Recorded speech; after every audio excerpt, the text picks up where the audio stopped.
wonder, baby, might just snap it through. I roll out in the morning light, whip that Harley bike, all black, I'm the party type, and it's on tonight. I just stepped in, no weapons, but my outfit might take the soul. See my presence impressive, got strippers slipping off the poles. I just whip, then I swerve and wish you would. I'm Timmy Turner, turned her to a carnivore. Now she treat me like a burger.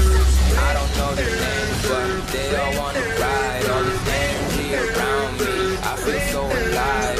This must be the vibe, this must be the vibes, this must be the vibes, cause I feel so alive. I don't know their names, but Hey guys, Darkbreaker here. Today we're playing Varus on the new patch. She's gotten a buff, her passive and her ultimate got a buff. They increased the late game damage of the passive and overall the base damage of the ultimate. We are playing with Ruiz and Clyde against TT and his Trio Q squad. TT is the current rank 1 player on the European server. He has 1k stars, so this game will be really exciting. And you already know it's going to be 3 Conquerors versus 3 Conquerors, so the skill level will be really high. I think I already showed this build already in one of my videos. We are playing Sprint, which is very popular in GCS. It works really well, has good synergy. Once you use your ultimate, you get a lot of attack speed and you want to keep attacking the opponent, so you want to be as close as possible to your opponent. That's why we are using Sprint in this build, so we can do a lot of damage once we use our ultimate. Sorry. Nothing major changed for Varus. She's still a very solid Slayer lane hero, especially since they nerfed Florentino now. She's really good against a lot of tanks and bruisers, and it's very important with her to always hit your skill shots. And we just did a lot of damage to him, great damage to him. And it's one tip I can give you in this matchup against Marok is that you can use your first skill when he's about to use his S1, his cleave. He wants to use his cleave, you can use your S1 to stun him and cancel his animation. And another tip is you can use your S1 and S2 to interrupt his ultimate as well, and you can keep kiting him. Oh, I didn't think he would be so quick back, to be honest. I wanted to take his heal away, and now we took a lot of damage. I think we have to go back right here. Yeah, wasn't a good idea, to be honest.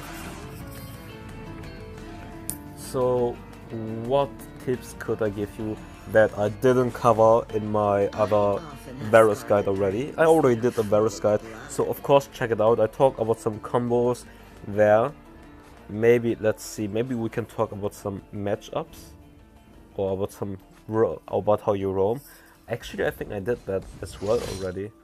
So most of the basic tips I already gave in my first Varus guide / commentary. Usually you always want to just clear the wave, try to poke him, try to zone maybe. Varus is a good zoner as well. She has a lot of damage, and her 2 skills, S1 and S2, allow you really well to just zone opponent. And one tip in lane is, with the bird you always want to keep up the 3 stacks, and then you go to your lane or to your minions, and if the opponent comes too close, you can use another attack onto the minion, so you have 4 stacks, and then your passive activates and you can poke the opponent with the passive basically.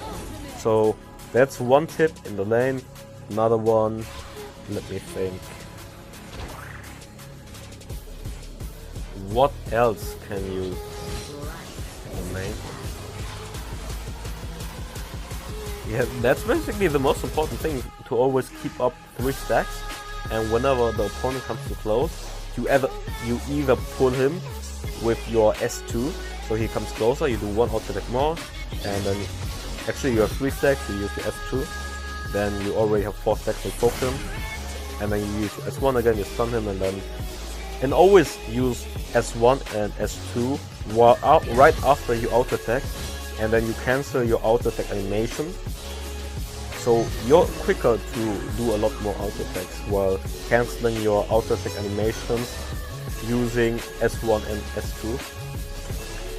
And another poke combination that you can do in laning is once you have 2 stacks, you come closer, use your S2 hit him. You have 3 stacks already, 1 auto attack more, you have 4 stacks, you poke him with that, and then you just use your S1 again, he stuns. I think you have like, you use your passive, you use 1 more auto attack, and then you cancel quick with your S1. So you have 2 stacks, and then you use auto attack, you have another passive stack combination. So it's all about quickly combining your S1 and S2, auto cancelling your auto attacks, so you quickly build up passive stacks, so you can keep poking your opponent with your passive, if you understand what I mean.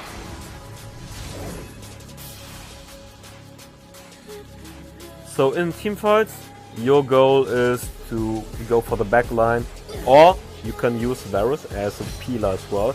She has really good peel abilities for your ADCs by using your S2 onto a lot of opponents. They are getting stunned, they are getting pushed back. The closer your opponent is, if your opponent is close, they're getting pushed back, and if they are farther away, they're getting pulled. So when you're melee form, really close to your ADC and you're using your S2, you're pushing your opponents away from your ADC. So she has really good kite abilities and peel abilities for your ADCs. So you can either, depending on your gold level, decide to peel your ADC. If your ADC has a lot of gold and damage, you should try to peel your ADCs away from hard assassins.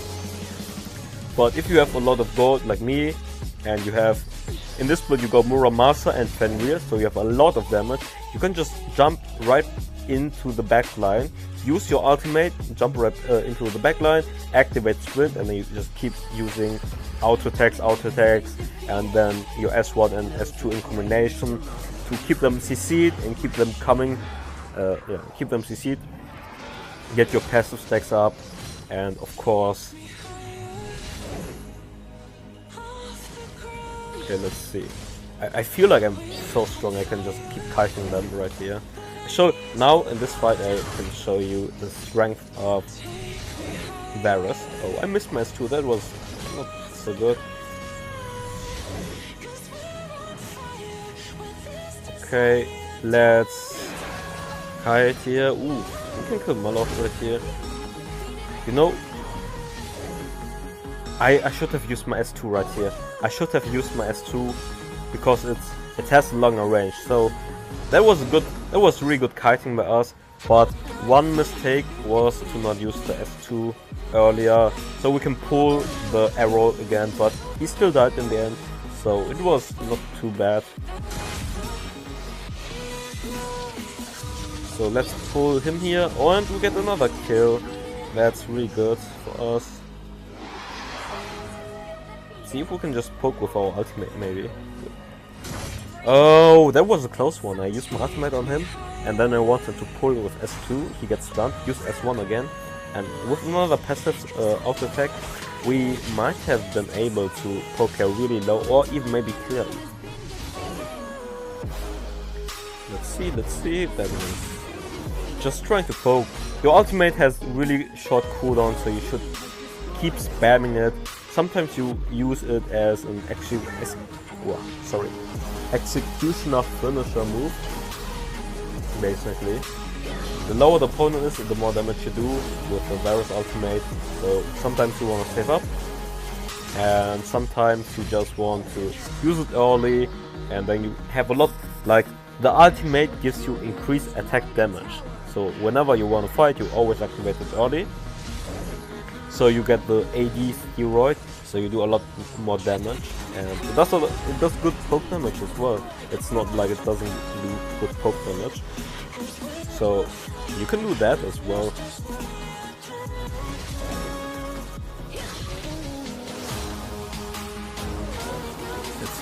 I feel really strong, so I will just go in right here. Pull them, do a lot of damage. Oh, he's low.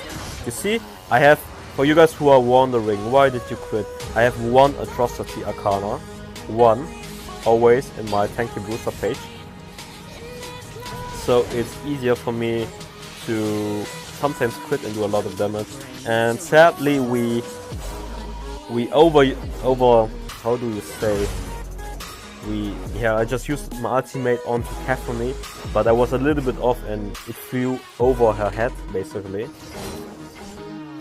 So that was not so good calculated by us, but overall we did a lot of damage in that team fight. You see, I'm really strong, I'm really fat. I don't even have Fenrir yet, and we did so much in that 1v3 right there. So imagine I'm having Fenrir, we are fighting, I can keep kiting, do a lot of damage, and especially with my ultimate getting the AD steroid, Varus is the beast. They buffed Varus late game, they buffed her passive in the late game, and overall the base damage of the ultimate. So she's really good in the late game now. I think they didn't buff the early game of Varus. Maybe 20 more AD on the ultimate, but most of her buff went into the late game. They wanted Varus to not be a total lane bully. They wanted her to have more impact in the late game. They decided Varus pre-patch, like 2 patches ago, was just too strong. They nerfed the S1, the passive, and the ultimate, and now they decided, oh, we over nerfed her. Let's just adjust her late game, because late game she falls off. She's not that strong anymore. But after this patch, her late game damage is actually really good. Especially with this build. This build provides you 40% cooldown reduction, and with the Fenrir you have a lot of base damage, a lot of extra damage. In combination with your ultimate, Fenrir is so strong. Look at my damage of my passive. I did so much damage right here. And again, oh, I'm not used to...